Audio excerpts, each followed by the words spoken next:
This is Horror Podcast.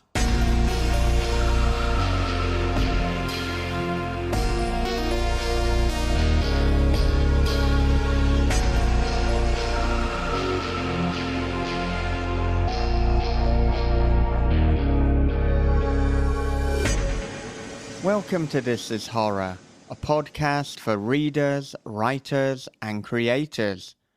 I'm Michael David Wilson, and every episode, alongside my co-host Bob Pastorella, we chat with the world's best writers and creatives about writing, life lessons, creativity, and much more. Today is the second part of our conversation with the filmmaker Andy Mitton. And in the last podcast, we spoke about Andy's brand new film, The Harbinger. And in this part, we delve into real-life supernatural experiences, reading The Dark Half by Stephen King, and some practical do's and don'ts for screenwriting. Andy is a phenomenal filmmaker and was incredibly generous with his time, so I think you're all going to have a lot of fun with this one. And I would put Andy on your to-watch list, both literally in terms of his films, but also in a this guy is going to get a lot bigger kind of way. So before the episode with Andy, let's take a quick advert break. From the host of This is Horror Podcast comes a dark thriller of obsession, paranoia, and voyeurism. After relocating to a small coastal town, Brian discovers a hole that gazes into his neighbor's bedroom. Every night she dances and he peeps. Same song, same time, same wild and mesmerizing dance. But soon Brian suspects he's not the only one watching, and she's not the only one being watched. Their watching is The Wicker Man meets Body Double with a splash of Suspiria. They're Watching by Michael David Wilson and Bob Pastorella is available from thisishorror.co.uk, Amazon, and wherever good books are sold. It was as if the video had unzipped my skin, slunk inside my tapered flesh, and become one with me. From the creator of This is Horror comes a new nightmare for the digital age, The Girl in the Video by Michael David Wilson. After a teacher receives a weirdly arousing video, his life descends into paranoia and obsession. More videos follow, each containing information no stranger could possibly know. But who's sending them, and what do they want? The answers may destroy everything and everyone he loves. The Girl in the Video is The Ring meets Fatal Attraction for the iPhone generation. Available now in paperback, ebook, and audio. Okay, well, with that said, here it is. It is Andy Mitton on This is Horror. So, of course, you mentioned your supernatural experiences in your childhood before. Have you had any supernatural or supernatural adjacent experiences since? No, not in the same way. I have every now and then I'll get scared in the same way I did when I was a kid. You know, if you just catch yourself alone and certain of the thing in the other room, like I've been. It's rare. I almost get excited when it happens. Right. I like because I kind of miss it. It's like when I wrote the script for We Go On for our second movie. There's a scene where the main character wants to see a ghost, and so this professor played by John Glover convinces him like the key to seeing it is to return to that childhood fear, is to like tap back in to go revisit something that made you feel that way when you were young and you believed in that. Because it wasn't that those things weren't true and you got older and smarter. It's that you were open to those things. You were like, those things had access to you and vice versa back then. So if you go back to that place, part of the way you see a ghost is to be afraid, is to feel that fear. So it's like I'm searching for ways back into that feeling, but no, it's never been like that again. Yeah. What were some ways that gave you that feeling? You mean more recently when it's come back? Yeah. I mean, or as a kid? you said you haven't had anything quite like that before, but there have been a few things where you have recaptured the feeling. Yeah. I mean, I think alone. Last time it happened to me, I was alone in a house in a basement. Like, I'm not usually alone in a house anymore. It used to happen more often. Right. Now I've got a family, and I think people are generally around. But I was Mm, alone, and I had seen, what was the movie I had seen? I had seen something that just set me wrong. I think it might have been right. Snowtown Murder, something that like I'll never see Oh again. my It God, just kind of did that me in. is such a brutal movie. Yeah, and it's not even supernatural. It just made me feel awful, like really, really Yeah, it, awful. And I was sitting around, and I don't know where they come. It was like I got the idea in my head that in the next room, where the doors were open but the lights were off within. Like, I had one of those childhood experiences of like, I think I see a shape that's not the furniture in there, and I mm, locked up and got paralyzed and had trouble walking over and facing it and turning on a light. And then once I did, I got really excited that I'd felt that feeling again. So it's like it's a weird sort of paradoxical moment. yeah, but you've kind of perfectly captured horror, and people, particularly who aren't into horror, will be like, well, why do you enjoy it? Why do you do it? And that's why it's that roller coaster Yeah. moment. I mean, watching a horror film or being scared, it is like a roller coaster. You're literally getting that adrenaline and that thrill. Yes, exactly. And you're doing it in a safe space. It's like if you can face the dark corners in safe spaces, Yeah. I think you're opening a valve that other people aren't always able to open. That's something, you're letting go of things that other people are holding on to. I that's my theory anyway, because we all know in the horror community, it doesn't take long to realize that like it's it's a super warm community. It's like the Mm. friendliest people I've met in this world. For like a large percentage of them have come from the horror community, and that always surprises people who don't get it. Yeah, yeah. Well, I mean, I often say with Bob that the horror and the heavy metal community are quite similar in that, you know, Yes. Mm-hmm. outwardly, you, particularly for outsiders, you might think, okay, these are very aggressive, violent art forms, but actually, when you meet the fans, when you meet the musicians, the filmmakers, the writers, they're some of the warmest people. And I wonder, is it because either on the page or through the music, we're getting any aggression, anything violent, anything negative, it's going into that. So you take all that away, what have you got left? You got your lovely horror people. That's what you've got left. You got no room for this That's hatred right. and this anger. Where I don't know if you're just listening to R&B and watching rom coms. Oh, the anger's still there. I'd be angry if all I was doing is listening to R&B and watching rom-coms, so I get it. I really do. Yes, I would be very, very angry. Yeah. Mm-hmm. No, There's no that's a outlet for the nightmare. rage. That's a That's right. You nightmare. need to you need the outlet. Yeah. You need to let it go. So yeah, I think that's a good theory. I remember when I was young and I was Stephen King obsessed, and learning that he was like at the time coaching his kids' little league team, and just being Mm, like, that's so cool. Like, that dude is coaching a little league team in the communities. They're cool with it. They're all right with it. mm, I'm sort of learning that now, because now like my kids are going to school and they'll like say to their art teacher, like, my daddy makes horror movies. And then they'll like watch my horror movie. And then I'm getting side eye from the art teacher, next time I'm in parent teachers. And, but at the end of the day, you learn like, yeah, it's kind of cool. And like people will embrace it. And like, you can live, I don't know, like my kids aren't scared of me because of it in the community. Like, people get it. So I remember being inspired by that. It's like, yeah, um you don't have to reflect your work. You can actually do the opposite. You can let your work go and open that valve, and be, a more stable person for it, hopefully. yeah. Have you, within your life, had people, once they found out that, you write horror films, just treat you differently and kind of indefinitely, like, or has it all been kind of warm, the general response?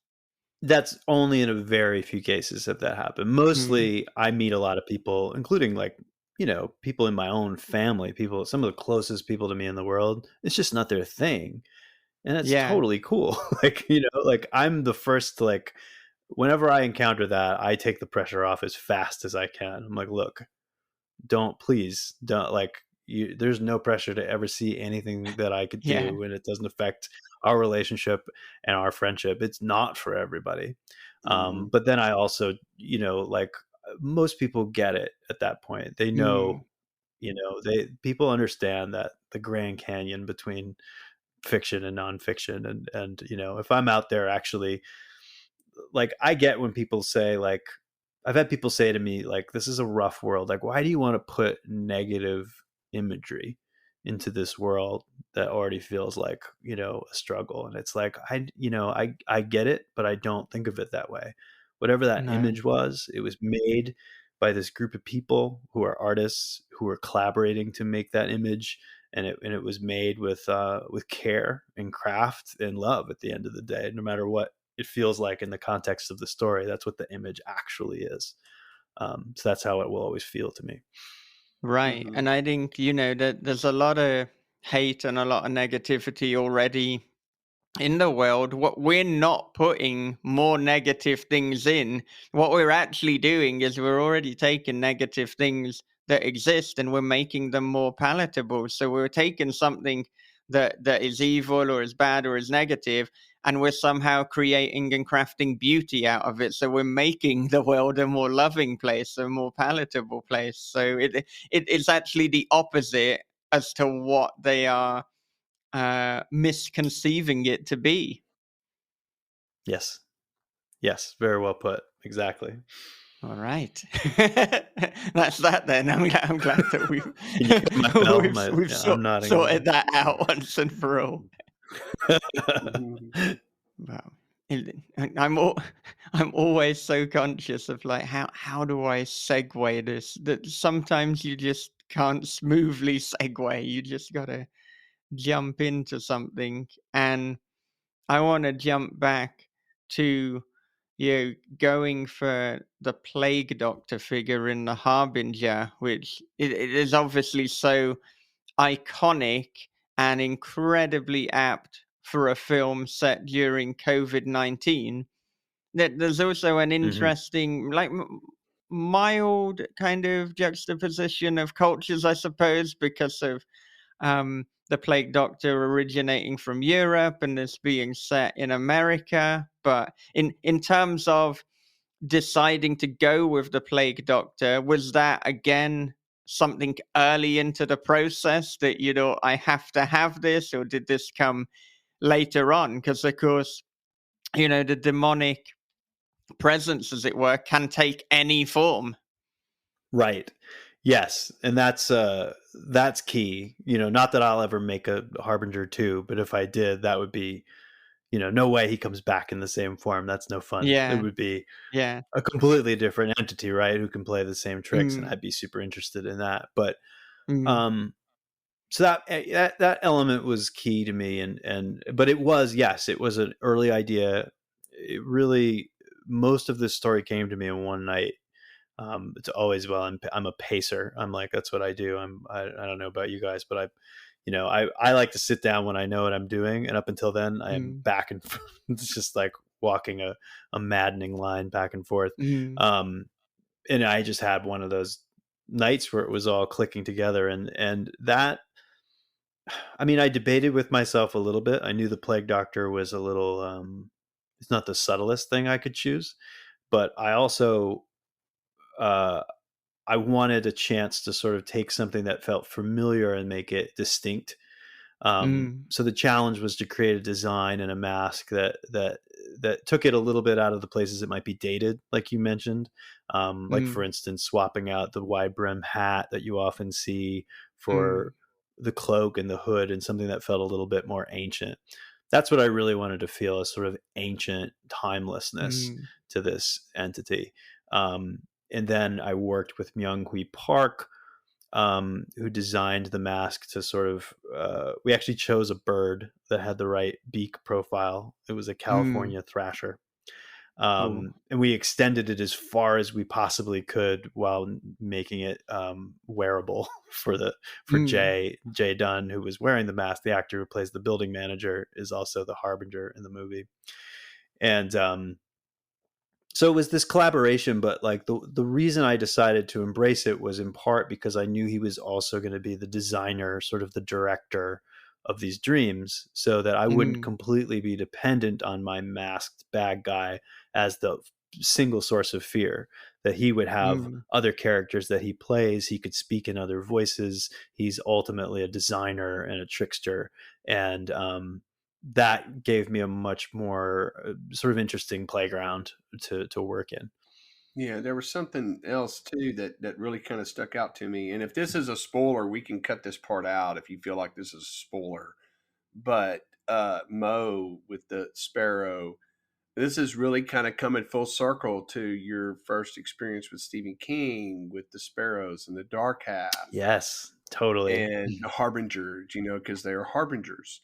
And I seen that immediately, and to me, it's like, okay, it's almost like Mo was kind of a harbinger in a way that was kind of unexpected. In other words, like you have a harbinger, you have this entity, but also she had to go to Mavis, and it was just, man, it's like it all just kind of all went together. And like I said, if that's too spoilery, we can cut that out. But I I mean, don't think so. that's I'm cool some with tight that. shit right there. That's really tight. That's cool. Yeah, thank you. Those are exactly on the night in question when all this came together. Those are, you start hearing those clicks. You start Hmm. hearing it click clack together like that, and that's when I get excited. Oh yeah. Yeah, I still can't believe that your first Stephen King was George Stark and the Dark Half. It's just such a brutal introduction, and it's interesting because I feel that like in the 10 years of This Is Horror podcast, the Dark Half doesn't come up often.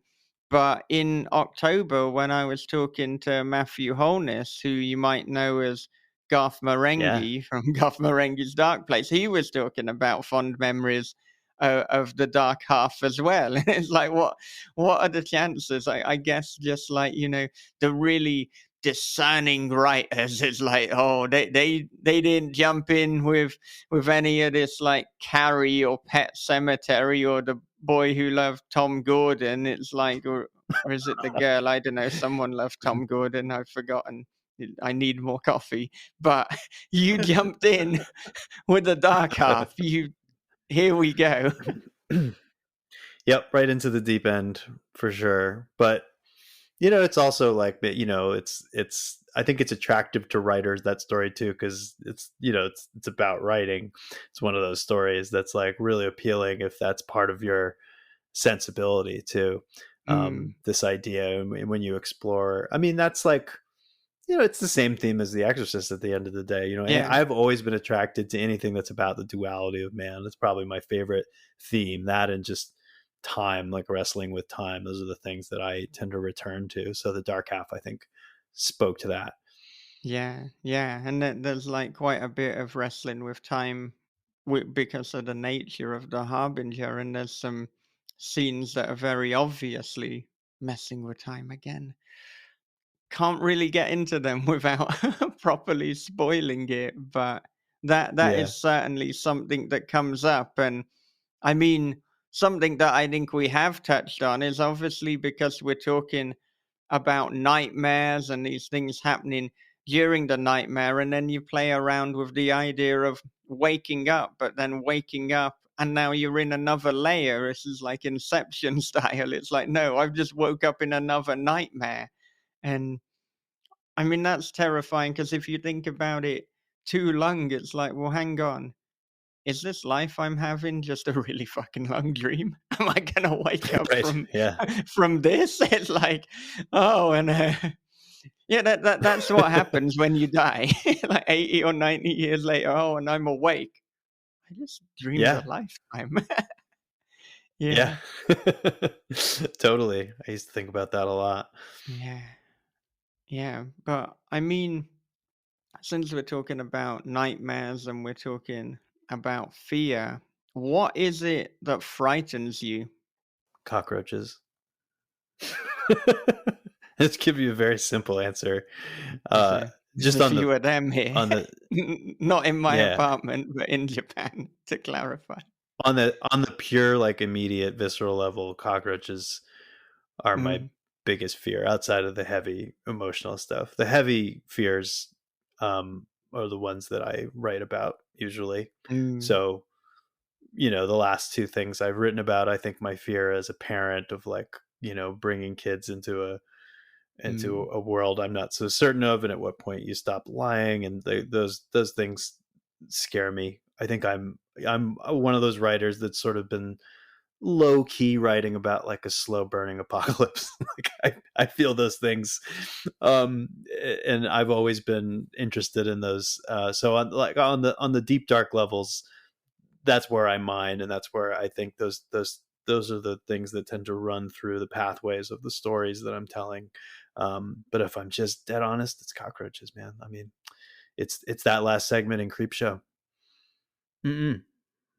I did a podcast a month ago where we were going to talk about Creepshow, and I right. had to learn about the cockroach trailer they kept on that movie. It was just breeding. Mm, They were breeding, and I guess it had like a smell. And all the cockroaches in that movie are real. And I just can't. There's certain things I can't do. That's one of them. yeah. So I mean, at the moment, I think you said before you're living in the New York area. Is there like a big Mhm. cockroach problem or things that you have to be like mindful of, or is it fairly No, coast is clear of cockroaches? no. We got spiders. We got centipedes. My wife really Mm, doesn't like the centipedes. I don't yeah, like them, but like anything's better than a cockroach for me. But I don't know why, and I can't make sense of it. But yeah, if we had a cockroach anywhere, you wouldn't see me anywhere. We had a cockroach, yeah, but I don't remain in those places. yeah, yeah. Well, like I mean, when I was living in the UK, I never saw a cockroach, but coming to Japan, like there just are cockroaches. Like during the summer basically is when they come out. So not now, thankfully, but my goodness, if ever you needed another motivator to keep your home clean, it's that. It's like my apartment is Yep. so clean. It's like that, I want this to be a cockroach-free zone. Thank you very much. And I mean, Very, because it's very so important. clean as well, it means that like if on the occasion like any of them do manage to creep in, I will spot them so quickly. I've got cockroach spray. That's it. You're gone.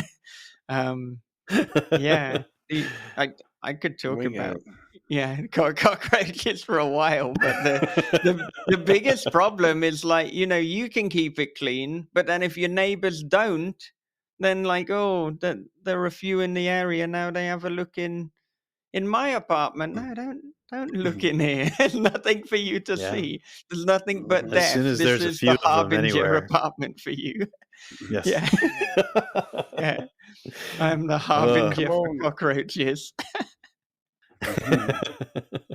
Come on down to Texas. There's big as trucks down here. No, sir. No, sir. And then they fucking One day I'll fly face it. too. I've written them into like a few scripts just to like fuck with myself, just to like, because I feel like you want to like test Mm, yourself one day. That's the way to do it. But Mhm. and yeah, because you write what scares you. But then the day I'm actually on set with my own cockroach trailer, I'm gonna really be mad at myself. I yeah, don't want that scenario. yeah, Well, the thing with cockroaches that whether they're dead and Michael will know, or alive, or if they're dead, they're just as creepy. yeah, Agreed. Yeah. yeah, Yeah. Especially Yeah. when The they're worst places is they're not supposed to be. Yeah. when they're mm, when you see them like on the street on their backs, like sleeping. Is that how yeah. they sleep? They're just be on their backs with their They fucking like do. segmented, Yeah, terrible yeah, stomachs, like in the yeah, air. Like, oh god, Yeah. no, no, no, yeah. no. I don't even want to, prod it because it's like, what if they're faking it? It's like doing the fake out. I don't know why. Yeah. Is there like a community, a subset of cockroaches Yeah. that it's like, oh, we did the old fake out? And I think I was probably a teenager, and really, I mean, I've lived in Texas my whole life, so we've always had to deal with it. And my mom was a neat freak, so if there was one, then the next thing you know, it's like, hey, y'all need to go play outside for a couple hours because I'm going to do this bomb thing. And so, of course, me, I'd be like, my mom's setting a bomb off in the house, telling all my friends, and she's like, don't tell them what I'm doing. I'm like, well, they thought you were really setting off a bomb, but I didn't know they could fucking fly. And so I'm probably like about 13 years old, and there was a cockroach in the school, and this girl freaked out, and this guy tried to grab it to scare her with it, and it flew on the girl. Which at that point right there was like, I think she had to go to the nurse's office, and it was a pretty bad ordeal. And we're still going, we're in class going, they can fly. Did not know that. It's just important information that we needed. No lies. Like, now we have to fight them. We have to kill them in the air. And it's like, it's some fucked up shit, man. It's like, damn. Yes. Well, now we are at the heart of fear. We've gotten below all the bullshit. There's always cockroaches. Yeah. No, my friend only found out that they could fly when she was in Japan, living here, and at two or so in the morning, she can hear something, so she could hear them. Like, I don't know how big these cockroaches were, and she turns the light on and just sees two cockroaches. And the moment she realized they could fly was when they then flew towards her. She left her apartment. She's like, it's like two in the morning. I'm just getting out of here. which I think is a fair move. It's like, you didn't know they could fly. You've turned the light on. You're bleary eyed. It's 2 a.m. Then they fly at you. It's like, I'm not dealing with this shit. I'll take my chances on the street. She made all the right decisions there, but that is not how you want to learn that lesson. No. My God. I didn't know what you were gonna say about being frightened of, and I can't believe that we've made so. Yeah, we've well, coming out of you just reminds me of the Visible Filth by Nathan Ballingrid. We published that a number of years ago. It's a film called Wounds now. I don't know if you've seen it, but it's very good. No, I haven't. Nathan Ballingrid is one of the best writers, period. So certainly check out his work. I'd recommend his debut collection, North American Lake Monsters. That is just so damn good. Making a note as we speak. the Visible Filth, which we put out under This Is Horror, that has cockroaches in as a kind of flavoring. It's not part of the main story, but they're certainly there. Yeah. It's not it's out of publication with This Is Horror at the moment, but it's in his collection, which I think the collection is called Wounds as well. Yeah. So there's like 2 collections. And the other collection, The Great American Lake Monsters, was actually made into a series on Hulu called Monsterland. So they actually took stories, and so it's like an anthology series, and they took stories and created them. And I think he wrote or collaborated with a couple of them are kind of original, from what I understand. And so it's interesting. He has a novel that's going to be coming out pretty soon too. He does. It's coming out sometime this year. But I mean, North American Lake Monsters, that deals more with, I guess, real life horror. It's probably not going to be quite as traumatic as Snowtown, which I can't believe you brought up. But it's more just like messed up people, whereas the collection Wounds, that has like, more of a mix between real life and I guess supernatural, fantastical monster horror. Oh, I will definitely Yeah. seek this out. That's great. Thank you. Yeah. Yeah. Snowtown, though. Oh, yeah, that's on the What are the short I've never list of movies? seen it. things I'll never go back to. Yeah, like just I haven't thought of it for about a decade, which is probably good. It's good that I don't just getting on with my life and I'm like, oh, Snowtown murders. It just was a very unrelenting, piece of film that is all the more traumatic and terrifying because it all happened. Just, Yes. I've never seen it. Uh, I I mean, I kind of want to it's recommend it, very and at the good. same time, don't. Was Yeah. it 2013 it came out? I remember when it came out, it was one of my favorite movies of that year. Maybe it was before then. Mhm. Maybe it was 2011. It's very good at what it does, but as Andy said, this is not a feel good. This is a feel bad movie. So if you're in the mood for a feel bad, then that is the one to put on. Yeah, but it is a feat because, I talk about the Grand Canyon between fiction and nonfiction. Like sometimes something is done with such authenticity that it like trespasses somehow. Like it makes you Mm, feel the way the nonfiction would feel, especially when it's recounting true events. But there's an authenticity to the suffering in this movie that is yeah. really threw me Yeah. off. Like, I feel the same way about the last scene in Dancer in the Dark, which I will never see again. Um, Mm, that is just no, I can't. There's a certain amount, and it's a personal thing. Like yeah. I almost wish my stomach was a little stronger with certain things, but I find myself more interested in fear than pain. Mm, Um, Right. yeah. and I just how I'm wired. But like, you know, I'm in favor of it all. I think it was a really well made movie at the end of the day. Hmm. Mm, mm. I'll have to catch it later. I'm in the middle of Dahmer, so Oh, In the middle more of yeah. Dharma, we'll happy stuff. talk about feel bad. Jesus. Look, don't do Dharma then Snowtown. Like, do you want no No, I'm reason to gonna. live? What a depressing double No, header. going through my own Lagottian nightmare. Uh, but yeah, that show's rough. But I mean, I'm gonna need a palate cleanser. I'm gonna be like Evan Peters after he made Dahmer. He's like, I'm not doing anything dark for a while. I'm Yeah, kind I'll of bet. done. Yeah. I was reading about that, and I was like, well, I don't blame you there, buddy. I'm 5 episodes in, and I don't know how in the fuck you did this. Yeah. I got 5 more to go, and it's only gonna get rougher. Oh, Yeah. well. Yes, you will need a palate cleanser Yeah. for sure.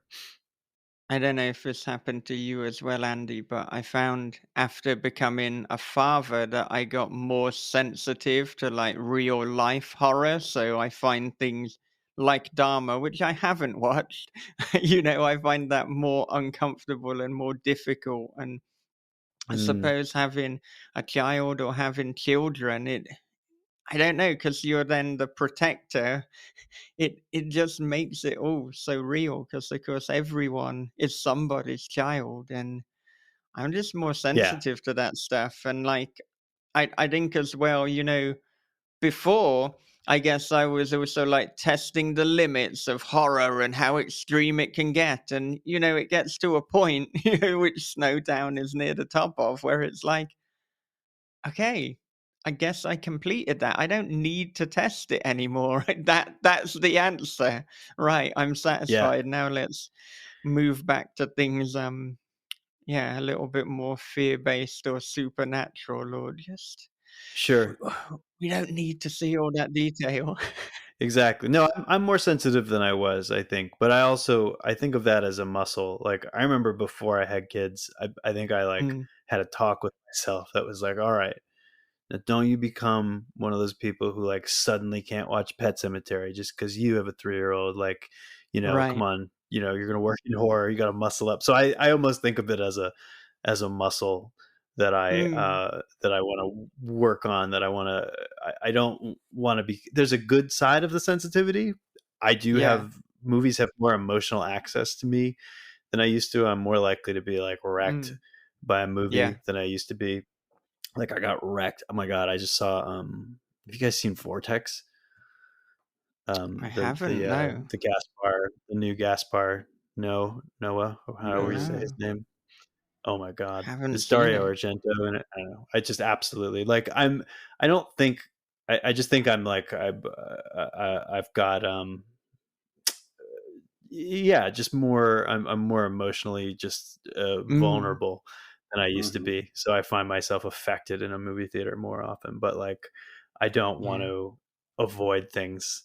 That start avoiding things for these reasons. So I Yeah. challenge myself to keep to keep throwing Pet Cemetery in, because that was another one of my early ones.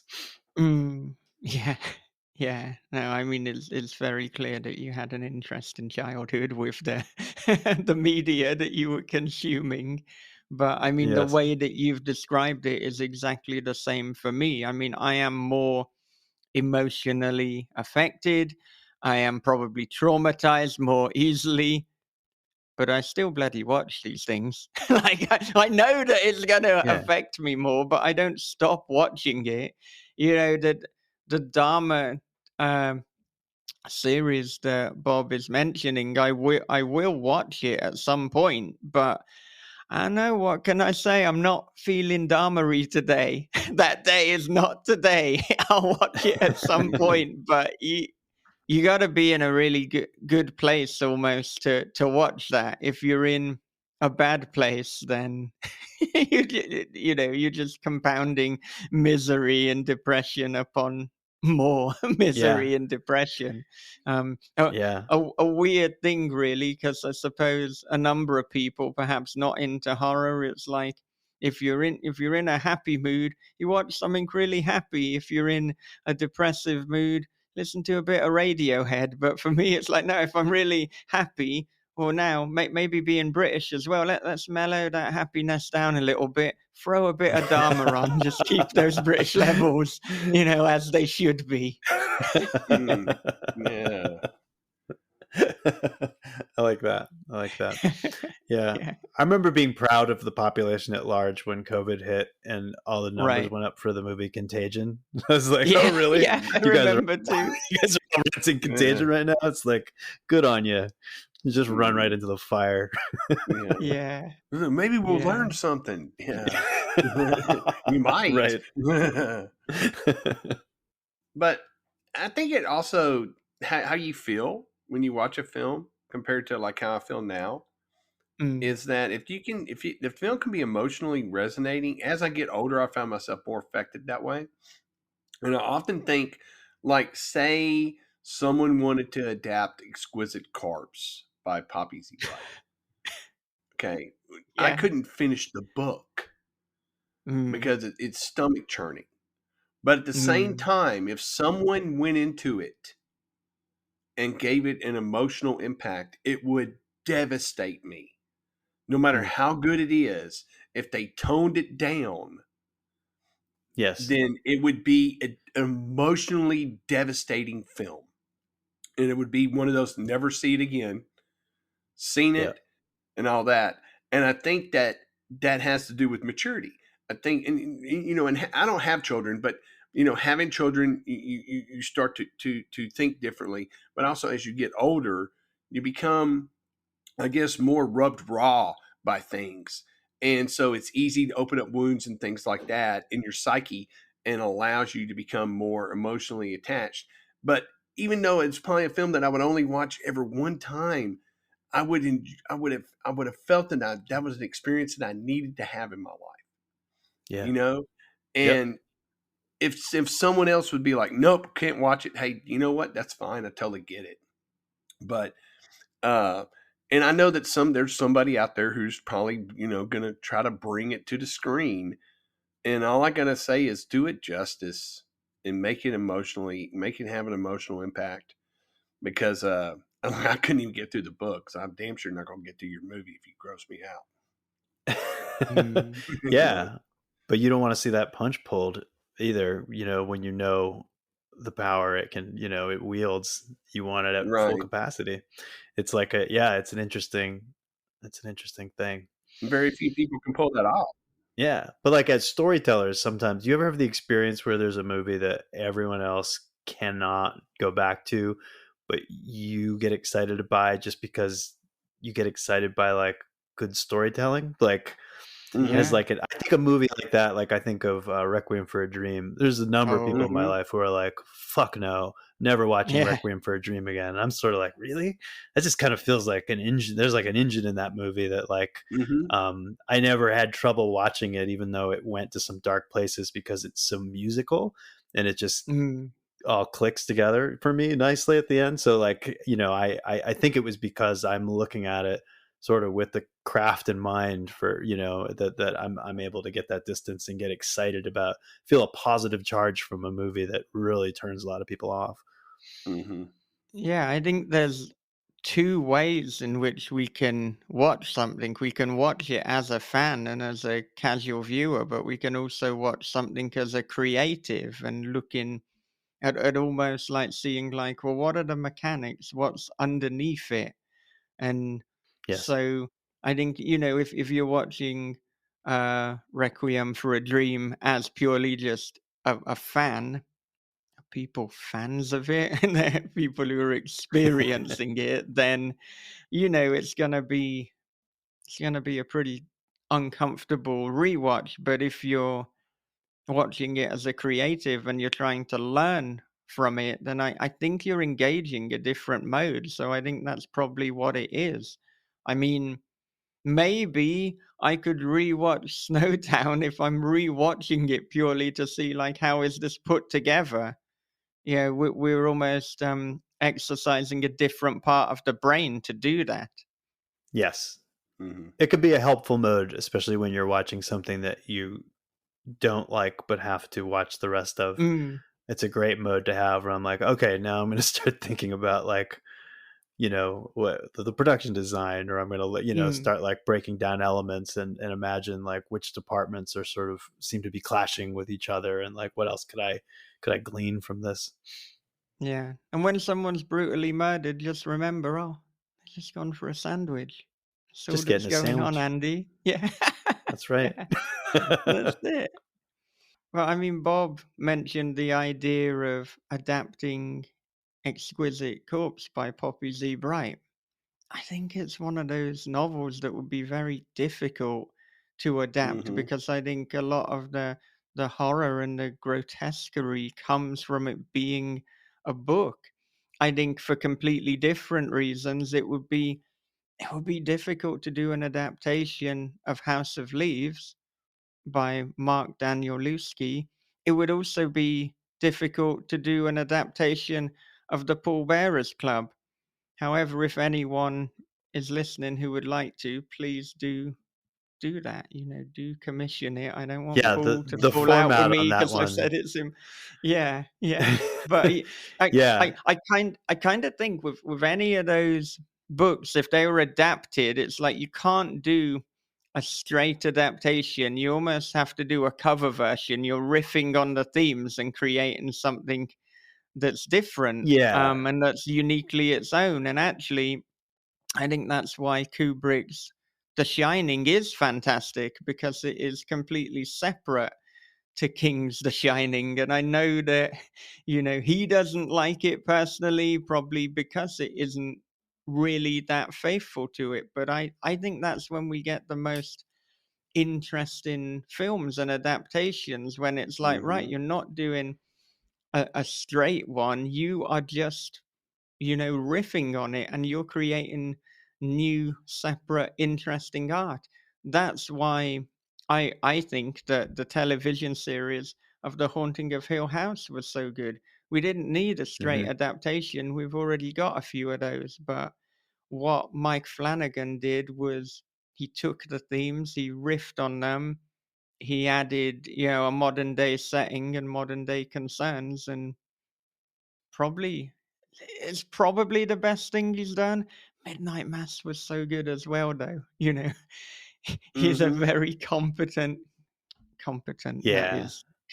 I'm being British again. He's an amazing filmmaker. Yeah. Yeah. Yeah, well, I've thought about House of Leaves. For House of Leaves is, you know, Mm, one of my favorite books. But yeah, I do think Mhm. it's unadaptable. I think it's uh I don't think there's an equivalent of the footnotes that could exist, yeah. you know, in a Mhm. movie version. I don't see how you tell both stories successfully. I think you'd have to just focus on the Navidson side of it, and that would be short shrifting the whole thing. So, Right. but I think about that. I mean, I think about that movie a lot. That book a lot, which is Mm, in striking to like the uncanny, which is a really important thing for me and mm, what I try and do. Like, it's never felt better than, you know, than that book, than the feeling of the doorway that can't be there, and, you know, like tethered to a rope as you walk into that darkness, mm, of the impossible space. Like, I love that so mm. much. Mhm. Yeah, yeah. But what was the first? I Oh, Paul Bear's Club, of course, which was the last book Yeah, I well, read. I've gotten to know Paul over the past several years because all we both right, end up yeah. at the Telluride Horror Show Film Festival, where they Mhm. bring him out, and my last two films have been there, and we've hung out and bonded because he's a, you know, I grew up in Massachusetts, where he's like, Mm, you know, uh, still hanging out, and just like, what a great guy. But like, man, this last one is my favorite of his. I love the Paul Bear's Club. yeah, yeah. And I mean, I'm not surprised, but it's divided so many people. But that's the thing. If you create interesting, unique art, you're gonna do Mhm. that, Yeah, because Mhm. I mean, he's taken a hell of a chance. I mean, how would you even comp that? I told you that I do that a lot, but I just don't think you can. I mean, no, wh- what is a is a coming of age House of Leaves? What does that even right. mean? But that's about as near as I can probably get to it. It's probably his most ambitious piece of work, and that is saying something, particularly because he did a head full of Yes. ghosts that is pretty much in book form deconstructing the entire exorcism subgenre, which Mhm. is quite the Yes. feat in itself. Yeah. Mhm. Yeah, he's No. pretty incredible. Well, I hope Paul Tremblay enjoyed the the Paul Tremblay appreciation part of the podcast. Yeah, one day I'll find he's someone I'd love to work with, and you know, work on an adaptation with someday. That would definitely be a dream. Um, Yeah. Something I want to try and do in my next chapter a little bit more is, you know, branch out and explore some things like that, and some other Yeah. stories that, you know, Mm. we'll see. Yeah. Yeah. And I mean, at the start, when we were talking about your beginnings as a writer, I mean, I think you said you had aspirations initially to write novels or to write, stories in the kind of written form. So is that something you would like to do? Is that something you are working on at the moment? Like prose, Yeah. you mean? No, I don't think so. I'm just in love with scripts, and writing screenplays is so hard. No matter how Mm. good you get at it, or how long you do it, you know. Mm. So it feels sort of like there's an endless amount of learning and development Mm. to be done just focused on screenplays. It's sort of like how, like, I'd be quite happy making a different kind of movie one day, but I don't Mm. desire to. I don't think there's anything I Right. can't explore in horror, you know. And I've got a Mm. stack of scripts that I tend to like have my little spin in each subgenre, and I like that game. And, you know, I wanted, Mm. I think what I'm really excited to do is just have a little bit more resources to come up, you know, a tier or two, so that I'm able to make movies that are more kinetic, because I've made my Mm. sort of thoughtful slow burns, and now I'm sort Mm. of, if I'm known at all, that's what I'm known for. But that's also because that's what you should be doing when you don't have a lot of money. Like, those are the movies you need less footage. Literally, it's more Yeah. achievable. It's the smart thing to do from a producer's standpoint. But I've got some things that are very stylistically different, and sort of the way I've been putting it to people is it's sort of like I've been like playing in the chamber orchestra, but like I have an electric guitar, and Right. uh, like I know how to play it, and like I'm just looking Mm. for hopefully things to open up a little bit so that I get a chance to sort of hit my prime and make some of these slightly bigger, more sensory movies. Mm. Yeah. Yeah. And I mean, it certainly seems that you've got like a lot of different things going on, obviously, with the movies, with theater, with the composing. So I'm wondering, what does a typical day or week or month, depending on which is easier to answer, look like for you? How are you dividing your time in terms of these different projects? Well, in a mode like I am now, where I'm not actively on a project, I am I write at night, late at night. Um, Mm. my days become about sort of the taking care of the business side of what I do, Mm. which stresses me out and does not come naturally to me. And that's where I really need my coffee. And just like I can't write like during hours when I'm like getting emails and stressing about work. I like to write. Mm. Like when we're finished here, I will Mm. pace the floors a little bit until I know what I'm doing, and I will Yeah. sit down and write until 4 in the morning, and Yeah. I'll get up and do yoga, and my wife and I divide the sort of parental stuff. So like a lot of days of the week, I'm picking the kids up and chauffeuring them around to their Mm. things when I'm here. But my life has become it's not consistent at all, and it comes in phases because this is sort of the way it is when I'm writing, which is probably most of the time. But then when something becomes active and I'm directing, eh, my time becomes very different. Obviously, when I'm on set, that's a whole nother adventure. And then when I'm editing is sort of when I'm like in my happiest state, because Mm. that work is so fun for me and almost uh, not predictable, but I know I'm going to accomplish it every night. It's not like writing, whereas you're always rolling the dice a little bit how it's going to go. Like with editing, usually I can have a productive night, and my life becomes really regular, and I see a lot of my family.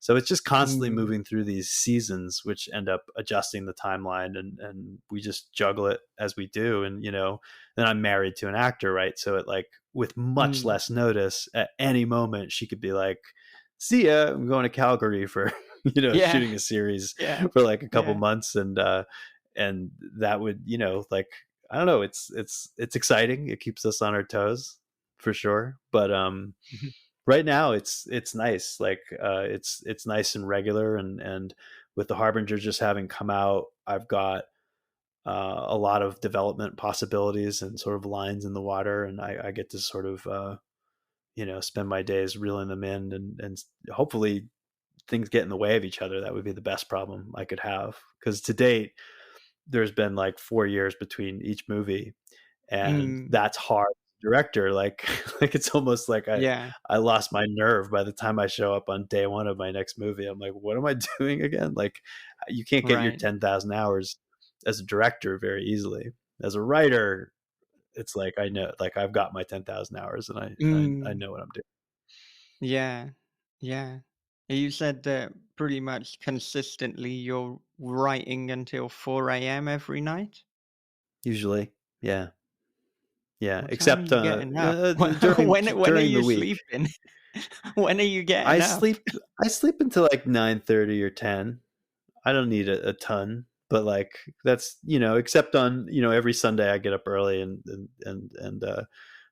get up with the kids and but usually, since Laura hates the like nighttime part of the Yeah. like bath time and like teeth brushing and all Mm. that stuff, like I'm okay during those hours, so I tend to you know I tend to take that on, and she like tackles the mornings, and we make it work. But Yeah. it's not easy, but I've always been that way. I've like forced myself to get up at 6 in the morning and write like a normal Mm. person during normal hours, and I can't hold on to it. I just snap back to my old ways, so I've just embraced it at this point. Yeah. Yeah. You just have to kind of do what works for you and trust Yeah. that, yeah, Yeah, you that got to be the animal biological you are. clock, as it That's were. it. Yeah, yeah.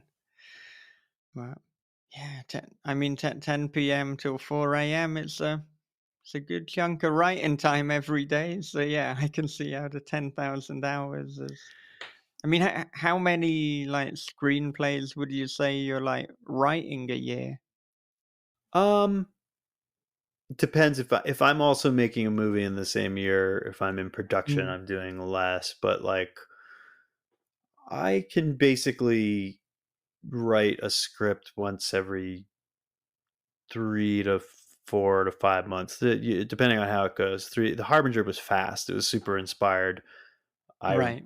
I think I had draft 5, which we shot just in probably 3 months after starting the rough draft. Mm, Um, and usually it takes me a month or two more than that. But that's it. And then a few of them have been the big ones that you end up like just wrestling with or taking a break in the middle to write something else, like a few of those. But The Witch in the Window and The Harbinger were both like, from a songwriting standpoint, like sometimes there are mm, songs that just come to you, the song you write in 10 minutes, 15 minutes. right. They've both been the movie equivalent of that, the things that just sort of Yeah. dropped in and ran. But I have movies I'm just as happy with. Like my heart is just as much in that I've had to Mm, wrestle into shape and keep whittling over the course of the last decade. Um, it's just more. It's always nice when they come fast, but I'm willing to wrestle too. yeah. Yeah. And how do you feel about in the future potentially working with like some of the big studios? Because obviously at that point, there's a lot more money, so there's a lot more you can do on the screen. But, unfortunately, oftentimes you're having to give up a degree of creative control. There's rewrites, they might bring other writers in. So, I mean, Yep. how do you feel when kind of looking at, continuing to work in a more independent vein and then working with some of the like really big studios with which is where like a lot of the money is. Yeah, I think I'm ready to work under more structure, and I don't need the same degree of control that I've had. Mm, I actually, what's important to me is that those people who are involved in the oversight, that I feel a connection to them, that I trust them, that I can look them in the eye, and I don't think I was ready. I didn't have a good barometer for that as a younger filmmaker, and now I feel like I'm meeting some of those people, and I'm not looking. I would be terrified if someone gave me like $100 million, like to do something. right. Like I don't need that. For me, having just a couple million would be really Mm, exciting, and maybe more than that, great. I'd love to grow, but I just um, it's like I'll never argue for final. I don't know that I'll never argue for Final Cut, but at this stage of my career, I just kind of want the first one. I want to mm, like, and that's how I've been, honestly. I just want to like follow through on my swing, show the people around me what my intention was, and then I'm usually the first person to like want to fire myself from that point. right. In Yellow Brick Road, we brought other editors on. Like I'll fire myself, I'll fire my ass as a composer. Like I'm always ready. I've tried a few times to like like to talk everyone else into kicking me out of certain positions. I'm not precious about it, and I don't have like that auteur scarf on at any point. I'm always just Mm, inviting everyone around me to kick my ass and tell me when I'm getting tunnel vision. So structure and resources, and more days and more equipment to actually put what's in my head on the screen in a more mm, uh, kinetic, sensory way. Like I've never had the time for like the close-ups of like what you're smelling and tasting and feeling. Like um, you just can't. You have 14 days to shoot. You can afford Steadicam for one of them. Like those are the sorts of situations I've been in. So um, I'm really excited to go swimming with the sharks, as long as mm. those sharks seem cool enough. Yeah, I'm meeting some cool yeah. sharks. Also, I'm hoping to grow, and yeah, those are everyone gets in sticky situations in this industry. Like I'm willing to go explore that and risk that to just grow. And Mm, you know, I think I the Harbinger was intended to be kind of a bridge builder to just a next tier up. Since Witch mm, in the Window did really well, but Witch in the Window sort of comes in the back door. It's sort of a sneaky, quiet movie. It's mm, not trying to grab you by the collar. So it's like we needed to do one more that was a little bit more front footed and added mm, a bit of horror and showed a bit more scope and range and yeah. And at this point, I feel ready. So I'm excited. You know, I'm optimistic that I'll be back on set soon. mm. Yeah, yeah. Well, there certainly seems to be a lot of buzz for the Harbinger, so hopefully, that buzz and all the press coverage that you're getting will translate to more opportunities. Certainly, fingers crossed. That is what we hope. Yeah, thank you. Hopefully. But I mean, for people listening who are just getting started with screenwriting, are there any kind of tips that you have, or how about some do's and don'ts for those just getting into it? I mean, I'm a believer in learning the rules before you break them. I'm someone who's Mm, glad that I sat in some classrooms and read my like Robert McKee book yeah. and like I got a lot out of the foundational study of screenwriting. So I would not be someone who's like throw that out the window. I think kind of sponging that stuff up and learning that foundation, you know, is important. And then from then on, you know, what I usually say to people is like you have to think about the element of surprise. I think horror is a great place to be. I always tell people if you have any affinity for horror, work in horror because Yeah. it's a bottom line result thing. If you can scare people or excite people, this community is going to suck you right in. They're going to want to wrap their arms around you. Mm, People don't have conventions for romantic comedies, right? Like the horror community is ravenous and exciting and there's all this sort of free press just based on passion, the way the websites, you mm, know, like stories will feed from one website to another or like all the podcasts. The whole community is so terrific that you don't need those stars. You can write, you know, where I disagree with people sometimes is I hear a lot of people saying just write whatever is in your mind without any worry for resources, and I'm not a believer in that. I right. really think writing for your resources is can open you up creatively, and it does make it more likely your movie will get made. So like, you know, I don't think writing all these big action sequences, you know, on a when you haven't laid the groundwork yet is, you know, is always the best way to go, to think about how it's actually going to actually get made and write with some constraints in mind, because that's the beauty of what we do. Like constraints invite creativity, and it Mm, will ideas will form from those constraints. So I don't know, those are a few things off the top of my head. yeah. I mean, if you want to consider the constraints, it's like, well, you're adding to your 10,000 hours, but you're also just not going to get that made, or it's going to be a very long time. It's like, yeah, in 20, 30 years, Yeah, come back with that insane blockbuster that you wrote. yeah, yeah. Or if you got to write it, then great, write it, but know what it is. Like, you know, I do believe that that once you learn the rules, then it is about the element of surprise.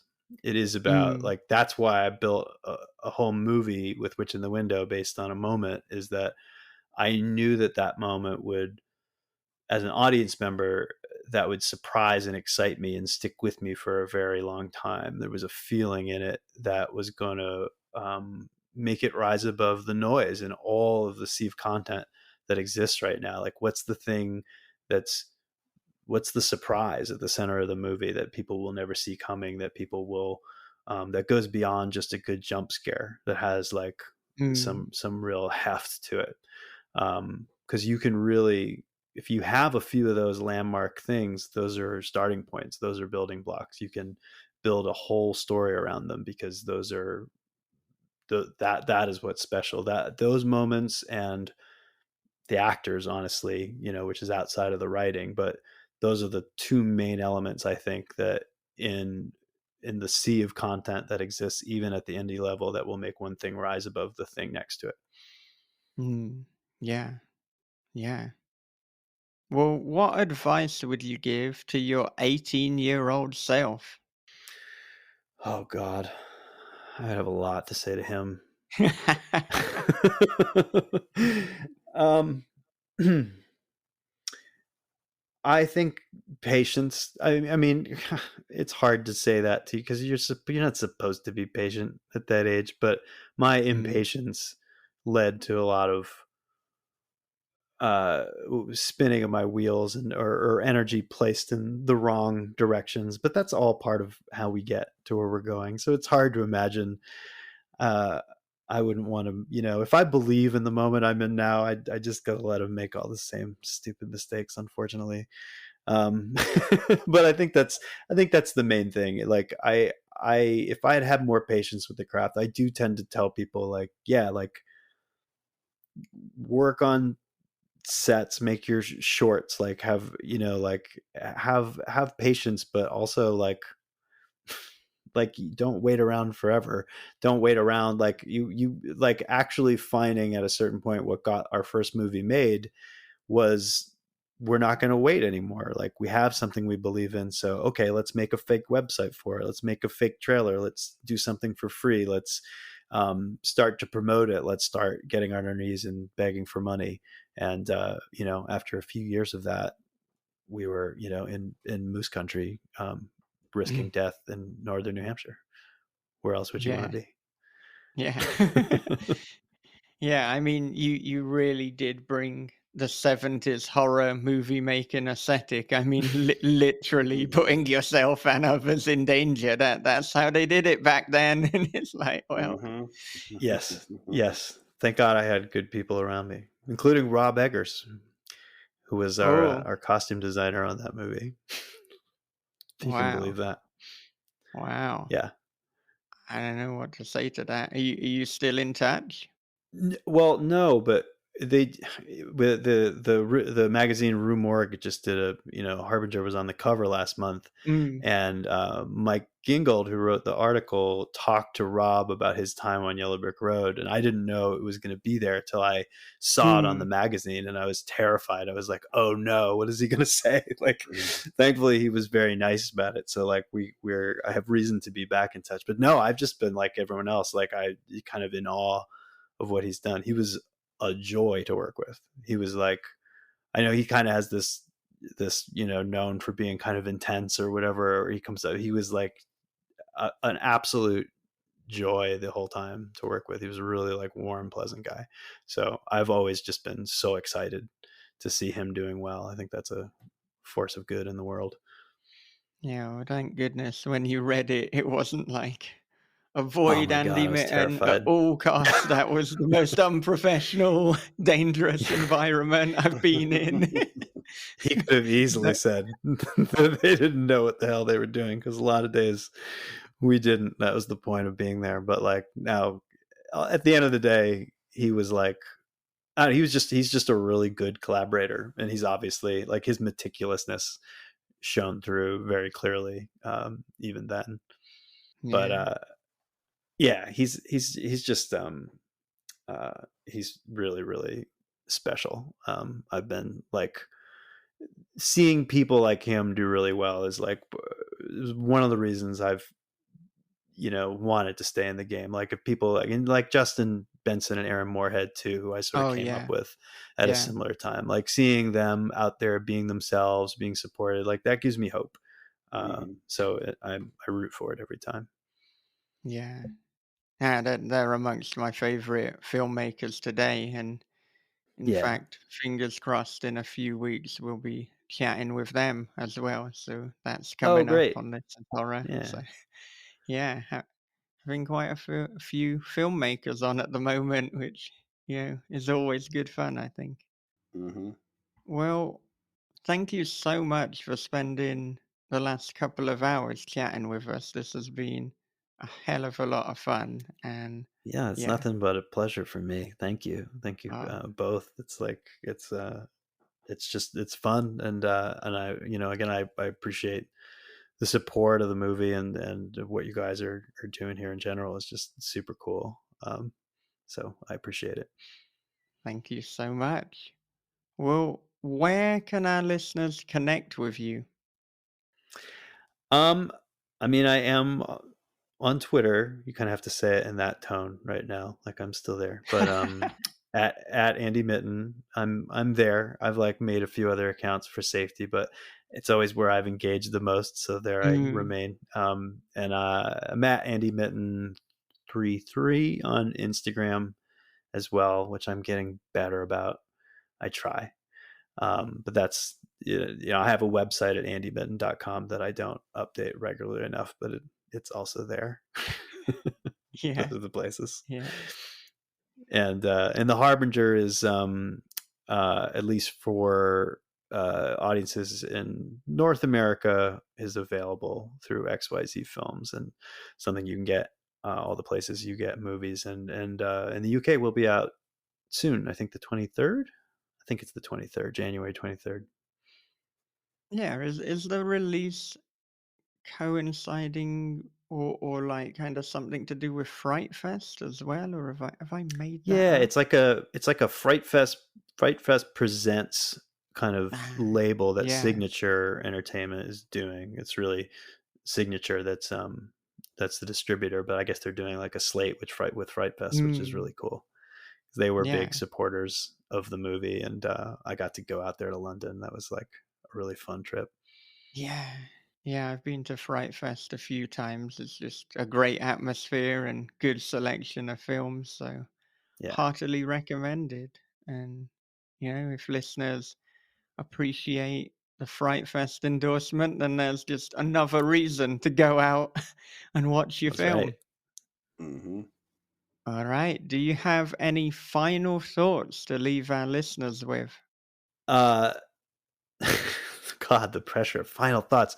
I don't. I just feel I feel I feel gratitude for the time here and the discussion, and I think at moments like this, after getting to do something like this and just talk shop about horror with cool people, is just one of those moments. I'm just like grateful for our community, and grateful to be a part of it, and to have made something that people in our community would want to support. So it's cool. So thanks for giving me that feeling. Thank you so much for listening to Andy Mitton on This Is Horror. Join us again next time when we will be talking with the legendary Dean Koontz. And he has just released a brand new book this week, The House at the End of the World. And as you might expect with Dean, this one has short, suspense-filled chapters. I'll keep you guessing with its twists and turns from chapter 1. And I'm fortunate enough to have a hard copy from Amazon's Thomas and Mercer. I have to say, I am so impressed with the quality here. Amazon have recently launched themselves into the publishing game, and they are doing everything right. I think they're going to become a bigger and bigger part of the publishing industry over the next few years. Because looking at the quality and the production values of this hardcover, it is as good as any of the other big traditional publishers.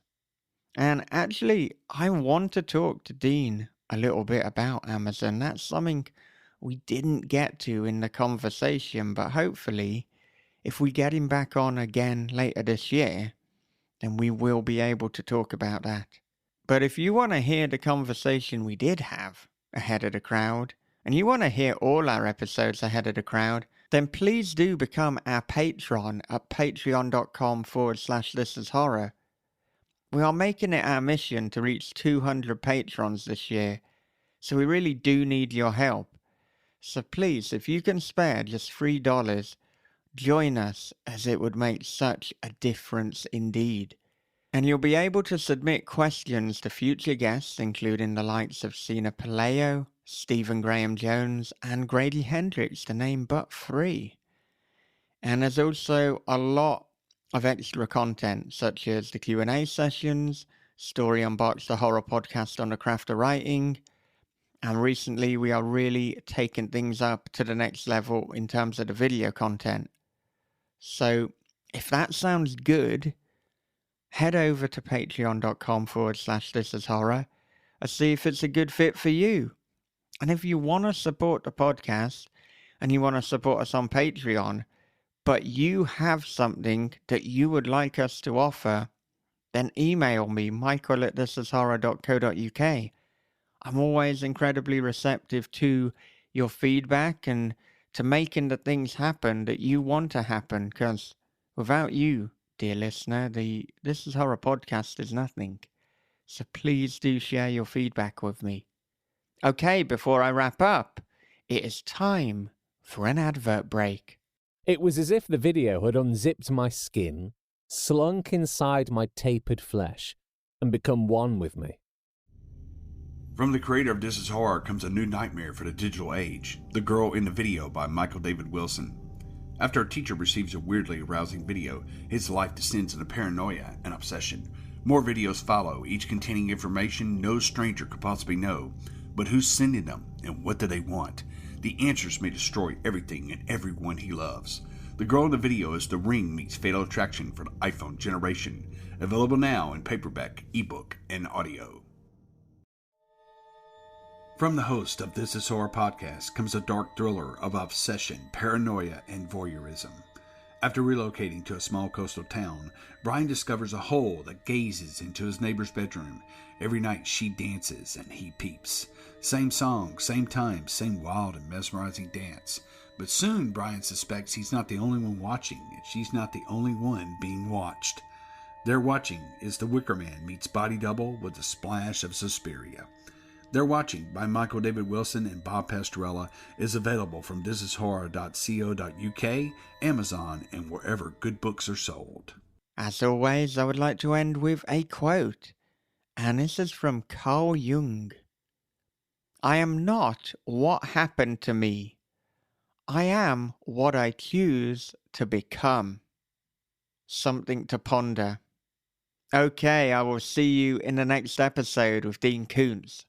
But until then, take care of yourselves, be good to one another, read horror, keep on writing, and have a great, great day.